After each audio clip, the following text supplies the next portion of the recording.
Hi, this is Miriam from the University of Waterloo Arts faculty. Today I'm joined with Sydney, University of Waterloo Arts Alumni. So hey Sydney, how are you? I'm good, thanks. How are you? I'm great, thank you. Would you mind telling me a little bit about yourself and I guess your connection to the Faculty of Arts? So I graduated from the Faculty of Arts in 2014 from Waterloo, where I did my BA in Classical Studies, and I also have a minor degree in Applied Language Studies and a minor degree in International Studies. Awesome. So what made you choose Waterloo Arts? How did you know it was the right fit for you? So to be completely honest, Waterloo was actually my third pick. I had originally wanted to go to Guelph and Laurier because of their classics programs. They seemed really, um, what do you say, like attractive, I guess. But I got rejected from both. So it was just kind of fate that I ended up at Waterloo. And it was clear that once I started there, that was actually the right fit for me. It really worked out that once I was there, it was just perfect. And that was the program I wanted to be in. The professors were exactly what I wanted for my experience. The campus was great. So I really couldn't imagine ending up anywhere else because once I was there, I knew it was the right fit.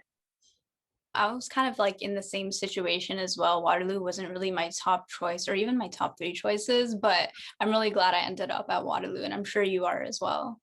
Yeah, because sometimes in life you're just redirected and you don't know why, and sometimes you end up with better than what you ever wanted in the beginning. Yeah, exactly. Like everything happens for a reason, right?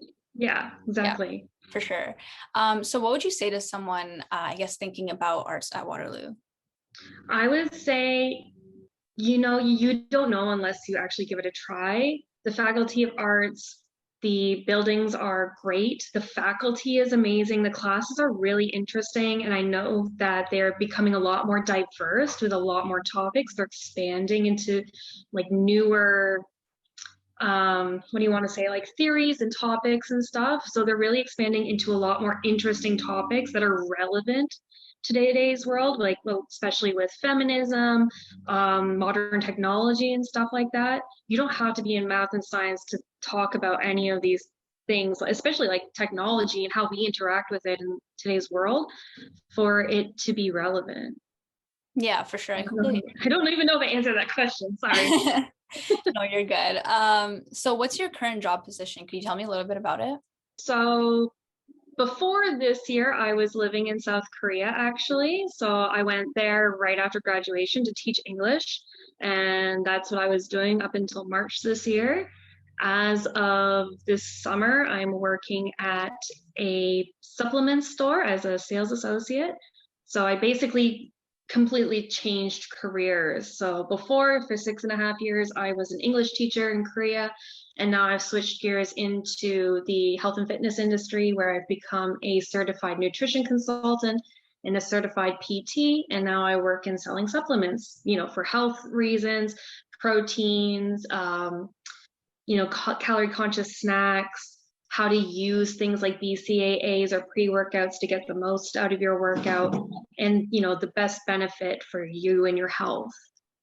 That sounds really cool. Could you tell me a little bit more about the English position, the English teacher position you had? Yeah, so I originally left and I was part of a program called EPIC. So that was a English teaching program that hires well, not students, but people who have recently graduated from university. You must have at least a bachelor degree to be able to apply for these positions. You do go through usually a recruiter who's going to help you with figuring out how to get the documents that you need for your visa. They'll also set you up with your interview, and also be like basically your point of contact if you need anything, like have any questions, what kind of fees you need, how to get your visa, and moving to Korea as well.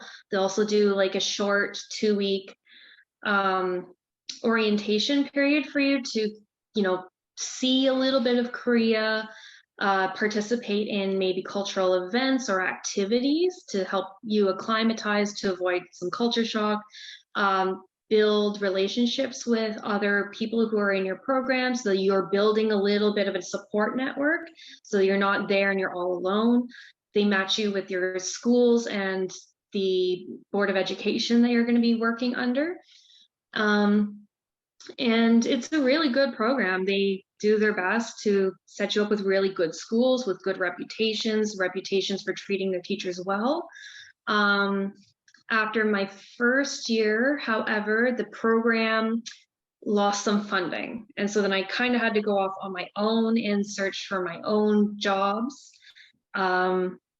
which is a little bit scary, but over time, you will learn what you are looking for from an employer and not just what they're looking for from you. You want to make sure it's a good fit for you and that they're not going to take advantage of you and take advantage of the fact that you don't know your rights or the laws for foreigners in Korea.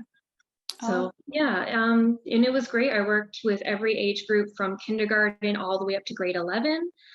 And it was a whole other world, like working with children, I mean, and also just, the teaching aspect, learning how to be a teacher, how to teach effectively, and just also learning how to live in a different country where you don't necessarily know the language very well and you still want to participate in society and activities and make friends and be functional as well, right? We kind of take for granted that we grow up in a country where, you grow up somewhere and you are automatically in society. Your parents kind of teach you how to navigate the culture and society and how to live and be part of all that. But when you kind of insert yourself into somewhere else, you have to relearn all that. And it can be really tough, but it's also a really great experience and you'll grow a lot from it. Yeah, that sounds really, really great. It's such a cool experience. That actually sounds really awesome. Was it tough getting that first job, like through your own job hunting? Yes and no. There was like some preparation that I did do leading up because I know it's competitive. Because teaching abroad in Japan or Korea are becoming a little bit more popular now, thanks to other like YouTubers who have kind of made it seem really glamorous or fun or adventurous to go and teach English in another country and, become semi-famous in a way. But it is very competitive, especially because a lot of these starter programs are slowly being defunded. And that's just the Korean government making decisions about their English curriculums. So the year that I was hired, there were, I think, 150 of us. And then they cut that program in half. They had 2 hiring seasons and they got rid of the second hiring season. So that was the season I was hired. They got rid of it completely to hire only once a year instead of twice. And then they even cut down the number of teachers they hired to 100. And I think they're even still starting to cut it down even more, just because they want to be a lot more competitive about the types of people that they're hiring to come over. That makes sense. So how do you think your program, I guess, helped you in your career path, whether that be in the English teacher part of your career or like the other side that you're currently in? I think it helped me with definitely preparedness in a way, because in classics we talk about ancient Greek and Rome. We study languages, we study culture, history, art, literature, all these things about a society. So it prepared me to learn about Korea and to be open-minded about it and, be ready to receive all these new experiences and be able to assimilate a little bit easier, because I really didn't have any culture shock before I left because I prepared so much. I even had started learning Korean a little bit before I left, which was part of classics where we learned Greek and Latin. So I was already kind of able to have that mindset of I need to be prepared to learn these things because I was already used to learning about all these things. So it definitely helped me with being prepared and being open-minded. And with teaching, I really just tried to emulate my professors. I had such great professors who were really personable, knowledgeable. They were never condescending towards any kind of question. Um, and they really put a lot of effort into teaching us, especially the languages. They were so, compassionate in teaching us the languages and patient and making sure that we grasped the concepts as well. And I really tried to emulate my professors in that respect because they were such good teachers. I wanted to be just like them. Yeah, that's really, really nice to have like really great professors on your side. For someone who's trying to find their first job placement, what are some tips that you can offer? I know that you said preparedness is a really big one for you, but is there anything else? Um, I think the best interview advice I ever received was just be yourself. Hmm. Because in an interview, you're not just being interviewed to see if you're qualified. They can see that on your resume. They're not looking to see what school you went to. They can see that on your resume. They're not looking to see what you know or what you can do. They're interviewing you to get to know who you are and to get to know if you're a good fit for their team. And if they decline you from the interview, that just means that you don't have the right personality that they're looking for. Like if you are applying for a job where you're going to work with a team, are you friendly in the interview? Are you charming? Are you personable? If there are two interviewers, are you going to address both of them equally? Are you going to listen to both of them equally and answer their questions? If you have two separate interviews, are you going to treat them the same, no matter who it is, what their position is? Because if you're working in a team, it's important that you are going to be able to work with everyone, no matter what their position is, or whether they're your equal or not. So just being yourself is going to be a really big determiner if you're fit for the job or not. So honestly, just being yourself can take you really far, to be completely honest. And then along with all the skills and the experiences you had from Waterloo, those are then going to help you with the job. But also it has to come from you as well. Yeah, I agree. Being yourself can really showcase whether you'll be able to fit into that team or not. And even if you are qualified for it, but you don't, I guess, fit in, not only will the team be a little bit hard to fit into, but you'll just be uncomfortable yourself. You could get by on your skills and your experience, but then you might get into that work environment and say, this doesn't really work for me, right? So just by being yourself and seeing how the interviewers then receive you, that's also really good information. So always just be yourself, and that will tell you everything you need about the place of work, the interviewer, and then everything about yourself too. Yeah, exactly. Were there any important connections that you made at Waterloo that I guess helped your career path and helped you who grow to who you are today? Honestly, like everybody, if I didn't have that like support from my professors, I don't think I would have ever considered teaching.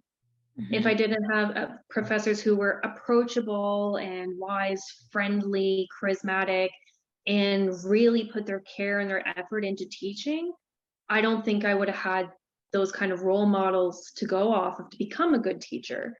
And then just my classmates as well. You have to have that support system of everybody that you can get that kind of feedback on of developing as a person, because high school and university, when you're developing those interpersonal relationships, are extremely different, right? You're going from one environment to another where suddenly, hierarchy really doesn't matter. And then you are able to figure out who you are without all that other context and pressure to be a certain way. You can just be yourself. You can study what you want. You can make your own friends because for the first time you're independent, and maybe you're going to school with people who don't even know you.